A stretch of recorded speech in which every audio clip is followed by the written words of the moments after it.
এবং অনেকেই মনে করেছে আমি বিজ্ঞাপন করার জন্য এটা করছি। সো আমি বিজ্ঞাপন করার জন্য করছি না। আমি মেডিসিনের অরিজিনাল নামটাই বলে দিব। ওষুধটার নাম হচ্ছে স্যার মিনক্সিডিল। মিনক্সিডিল।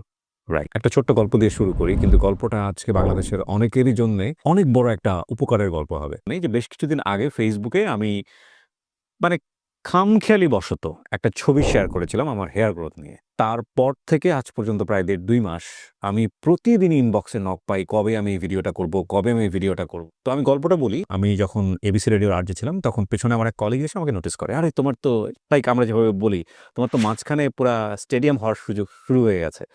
সো আমি বললাম, "আরে কি ফান করতেছো আমার সঙ্গে?" এবং সত্যি, সত্যি সে আমাকে একটা ছবি তুলে দেখায়।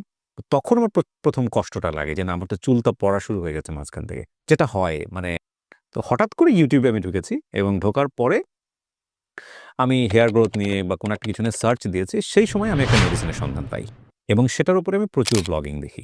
বিশেষ করে ইন্ডিয়ান ইউটিউবারদের এবং সেখানে বড়, বড় ডক্টর যারা আছেন, ডার্মাটোলজিস্ট যারা আছেন তারা বক্তব্য দিয়েছেন এবং সবাই নির্দ্বিধায় স্বীকার করেছেন তখন পর্যন্ত মানে আমার ১-১.৫ মাস আগ পর্যন্ত জানা যে মেডিকেল সায়েন্সে একমাত্র অ্যাপ্রুভ একটা মেডিসিন FDA কর্তৃক অ্যাপ্রুভ। এর বাইরে আর কোনো মেডিসিন আমি পাইনি আরকি YouTube এ ব্লগিংয়ে। তো এবং এটার কোনো সাইড ইফেক্টও নাই এবং এটা ইউজ করা যেতে পারে। সো আমি এটা দেওয়া শুরু করলাম এবং করার পরে ২-৩ টা জিনিস যেটা হলো উম আ দেখলাম যে চুল পড়ার যে গতিটা ছিল এটা আরো ৩ গুণ বাড়ল এবং প্রচুর ইচিং হওয়া শুরু হলো।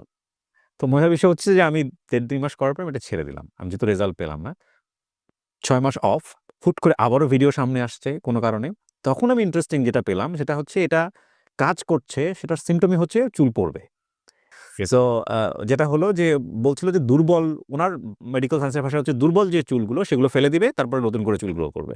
তো আমি আবার নতুন করে ইউজ করা শুরু করলাম সকাল বিকাল যেভাবেই হোক খুব ডিসিপ্লিন লাইক অ্যান্টিবায়োটিকের মতো একদম। এবং আলহামদুলিল্লাহ আ আই ক্যান মানে আমি আপনার সঙ্গে পিকচারটা শেয়ার করতে পারি তাহলে আপনি বুঝতে পারবেন। আপনি নিশ্চয়ই দেখেননি। এবং হঠাৎ করে আমি একদিন রাত মানে বিকেলবেলা বসে আমার মনে হলো যে একটু তুলে দেখি তো ছবিটা। আমি সবসময় ছবি রাখতাম। এবং তারপরে যেটা হলো ছবি দেখার পরে আমি নিজেই খুব অবাক হয়ে গেছি যে আ এইটা আসলেই সম্ভব কিনা। এবং অনেকেই মনে করেছে আমি বিজ্ঞাপন করার জন্য এটা করছি। সো আমি বিজ্ঞাপন করার জন্য করছি না। আমি মেডিসিনের অরিজিনাল নামটাই বলে দিব। ওষুধটার নাম হচ্ছে স্যার মিনক্সিডিল। মিনক্সিডিল।